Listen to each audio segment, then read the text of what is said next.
Hello, hello. Welcome back to Minds on Mushrooms. I'm your host, Maggie Kirkwood. I am delighted we have back on the show Andrew Weiss. He was a guest about, I don't know, maybe about a year and a half ago. He is the writer of an amazing psychedelic blog on Substack called the Psychedelic Blog. But today, I'm so pumped. We are here to talk about your new adventure, your new product, Kanna, which has, we haven't talked much about Kanna at all on Minds on Mushrooms. So I'm super stoked to have you here and to dive right in. How are you doing, Andrew? I'm doing well. Thank you for having me back and for the kind words. Yes. So yeah, let's start there. I'm really looking to, I don't know, I guess I've never spoken about Kanna and its benefits, and I'm really intrigued to learn more about what got you on this path of developing this product. Yeah.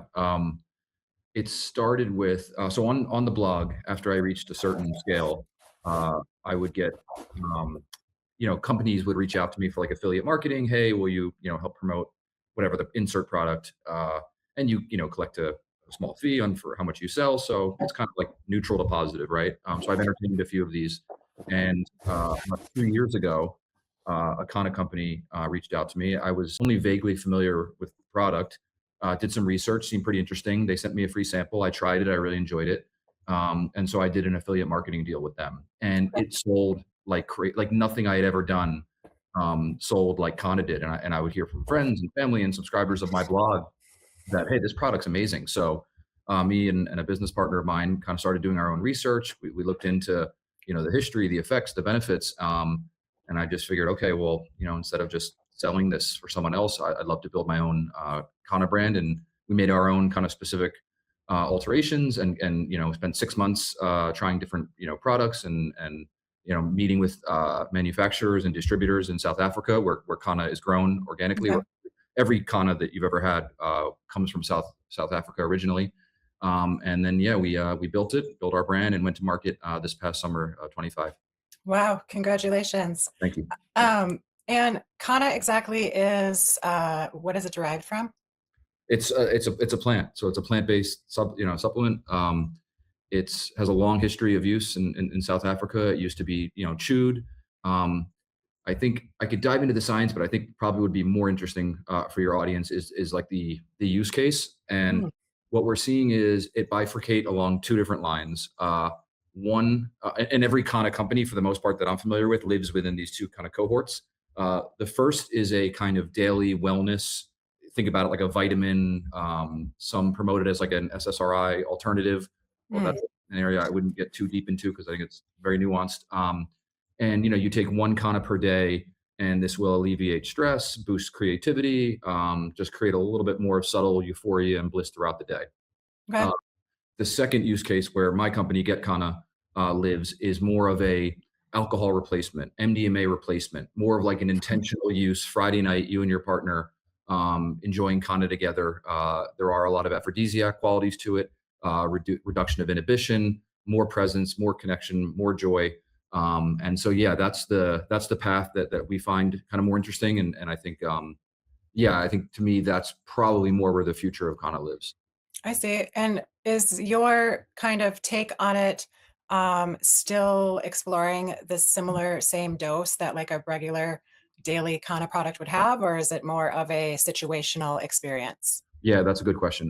More situational. So not like one capsule a day. We actually, when we built our product, we did 5 capsules because a good use case is 3 for a man, 2 for a woman. Since men are typically bigger than women, we take a little bit more. Obviously, there's a whole bunch of variants, from person to person. There, everyone has a unique, neurobiology. So this isn't, an explicit instruction, but typically 3 for a man, 2 for a woman. Related to that, one of the real benefits that I loved about Kanna is that it is reverse tolerant.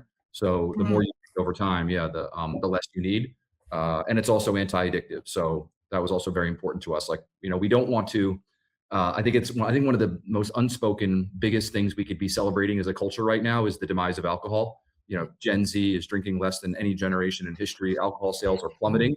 Um, Mhm. but before we get too irrationally optimistic about that, like humans aren't going to stop being pleasure seekers for the first time in human history. Every civilization throughout history, loved drugs, loved altered states. We Mhm. are curious, explorative, by design. It's in our nature. It's in our DNA. And so, something is going to replace alcohol. It's not going to be a puritanical, deprivation is not ever going to work at scale. And so I think what was important to me when bringing Kanna to market was, okay, is this replacement, is it better than the thing it's replacing? And the answer is unequivocally yes. I see. Uh, let's talk a little bit more about that. What is like when I'm using psilocybin, I use full spectrum, so recreationally, and it's helped me heal, many other things. But is there like a kind of like what's your perfect Kana experience? Is it more recreational? And I want to hear about, what sort of benefits or the experience itself. Is it something I know when I have kava, and I think that has the same reverse tolerance, but my mouth feels a little funny. Like I'd just like to hear kind of what a Kana experience entails and how you like to sit with it yourself. Yeah, so I think the path that we're following, I think Kana has multiple benefits based on context and individual experience. But for the product that we're bringing to market, it is absolutely recreational. And if you go to our website, like you'll see all in our Instagram, all of the promotional material is kind of couple focused. I think a substance that brings couples together is not immaterial in terms of the kind of cascading impacts that has on a culture. Substances, my theory has always been that alcohol diverges and substances like Kana merge Mm. people. So getting into the specifics of the experience itself, very tactile. So touch feels really good, which is amazing. For a whole bunch of like scientific reasons, like releases of serotonin, it's a PDE4 inhibitor. You get more clarity, more presence, more connected experience. Lasts based on dosage 2 to 4 hours. Oh Um, wow. and I think the most beautiful part is no come down, no crash. You can wake up the next day and go to the gym, do your daily, responsibilities. And I think the reason I point that out is a lot of the comparisons in terms of what the experience of Kana is like. We can't use this in our branding because then we'll get flagged on social media, but it's like MDMA light. Uh, I see. yeah, like a decaf Molly experience.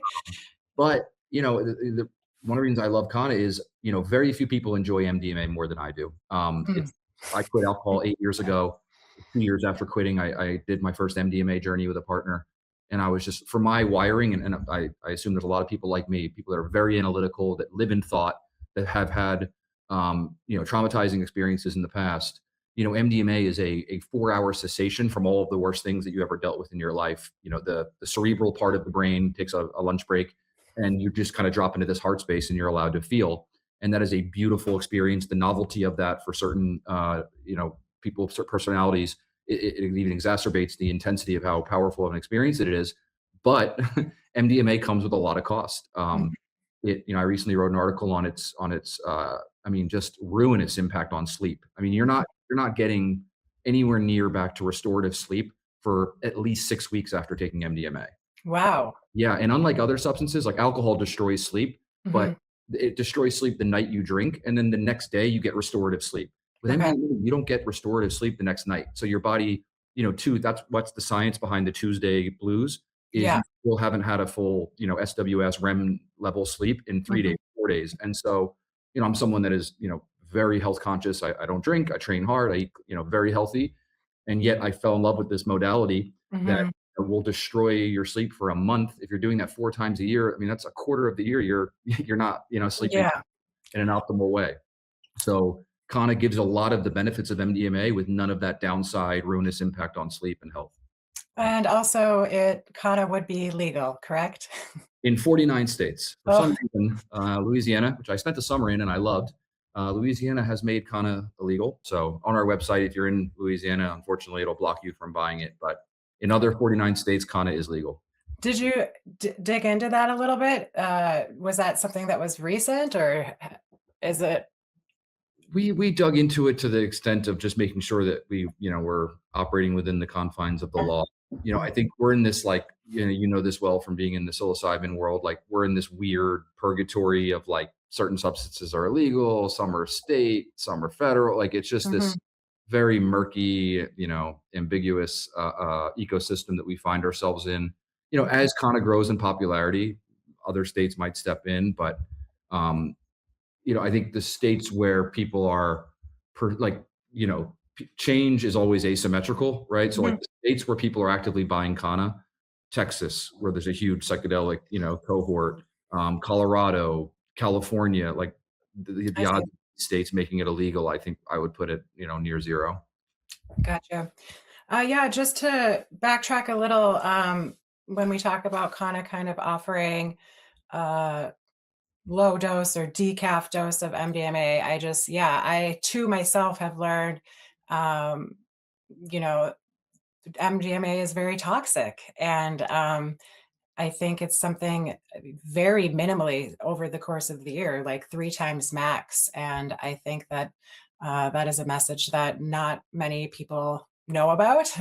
So for me, I'm absolutely just really excited to try your product, and, yeah, I think, anything that's, safe and can offer, light effects of an MDMA, it sounds really special. I think in this day and age, we need just these soft heart openers just to kinda take the edge off, and really, anything that helps us be more present and, feeling well, feel being present is amazing.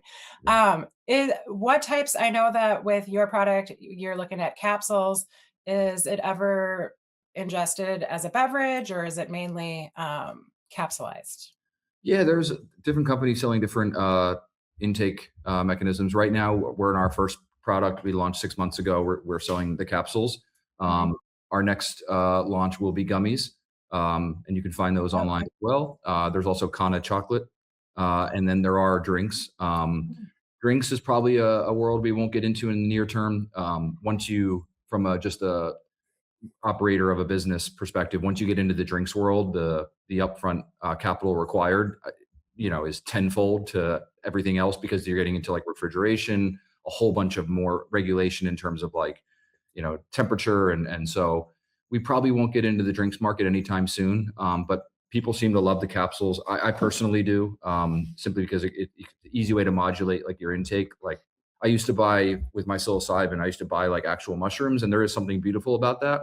Mhm. But where I live in Mexico now, I buy capsule psilocybin, and I prefer that intake because I can almost down to a science say, here's how, do I want a tear during the sunset tonight, Yeah, or do I just want to, like, not think about work, and I can, modulate the dose based on that. So yeah, right now we're in the capsule world. absolutely. Yeah. And speaking of, have you done any sort of exploration with, psilocybin and kanna or any other plant medicines? Any good combos to be aware of? Yeah, so I have to be careful here because, obviously once you start recommending poly substance use, we can't Sure. put that on our package. Mhm. But I've had several people reach out to me directly, and this isn't unique to my company.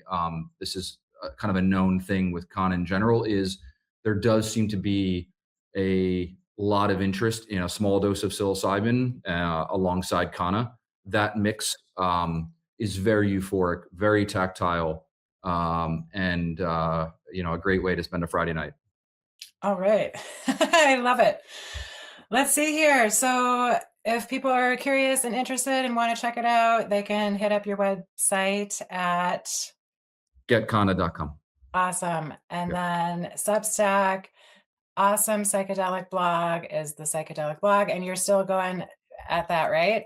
Oh yeah, I published twice a week, so every Y- Friday and Every Sunday. Friday? Oh, and Sunday. Okay, Yeah, cool. well, Sunday is for paid. I've grown a lot since our last conversation, so Sundays now I do for an insider for paid subscribers, and then Fridays the free blog every week. Ah, sweet. Well, Yeah, good work on that. thank you. And you're still enjoying life down in Mexico, I'm in correct? Puerto Vallarta. Yeah, it's an easy, peaceful life down here. Amazing, Andrew. Well, you keep living it up. And yeah, let us know. Is there anything else you want to mention before we sign off here? No, I just express gratitude for having me back on. Always a pleasure to talk to you, Maggie. Thank you for the work you're doing in the space. Thank you, Andrew. Well, it was my pleasure having you back, and I'm excited to give Get Kanna a go and promote it for you. So this is Thanks so much. exciting. Thank Appreciate you. it. All right, have a good one. You Thanks too. for tuning in, guys. To place an order, you can visit getkanna.com and use code FRIENDS0FGK2 for free shipping. Thank you.